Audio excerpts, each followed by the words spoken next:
নমস্কার।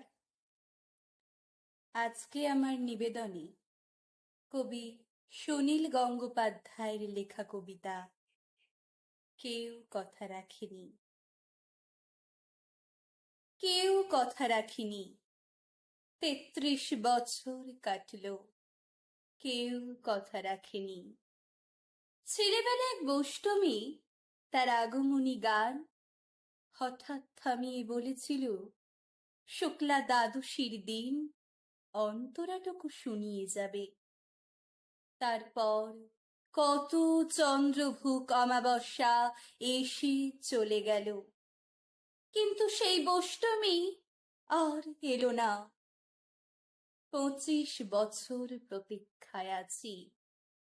মামা বাড়ির মাঝি নাদের আলী বলেছিল, বড় হও দাদা ঠাকুর, তোমাকে আমি ৩ প্রহরীর বিল দেখাতে নিয়ে যাব।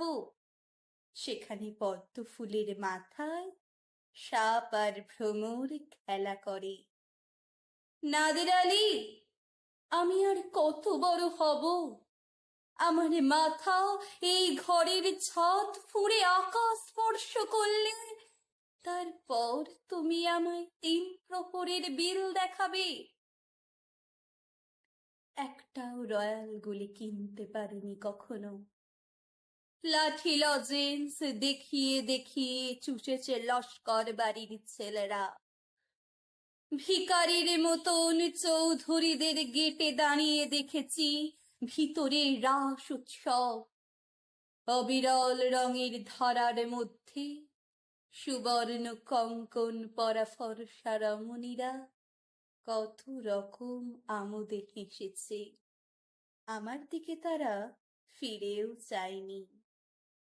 বাবা আমার কাঁধ ছুঁয়ে বলেছিলেন, দেখিস একদিন আমরাও। বাবা এখন অন্ধ, আমাদের দেখা হয়নি কিছুই। সেই রয়্যাল গুলি, সেই লাঠি লজেন্স, সেই রাস উৎসব আমায় কেউ ফিরিয়ে দেবে না। বুকের মধ্যে সুগন্ধি রুমাল রেখে বরুণা বলেছিল, যেদিন আমায় সত্যিকারের ভালোবাসবে সেদিন আমার বুকেও এরকম আতরের গন্ধ হবে। ভালোবাসার জন্য আমি হাতের মুঠোয় প্রাণ নিয়েছি।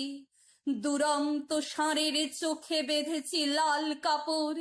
বিশ্ব সংসার তন্ন তন্ন করে খুঁজে এনেছি ১০৮টা নীল পদ্ম। তবু কথা রাখেনি বরুণা। এখন তার বুকে শুধুই মাংসের গন্ধ। এখনো সে যে কোনো নারী। কেউ কথা রাখেনি। ৩৩ বছর কাটল, কেউ কথা রাখে না। নমস্কার।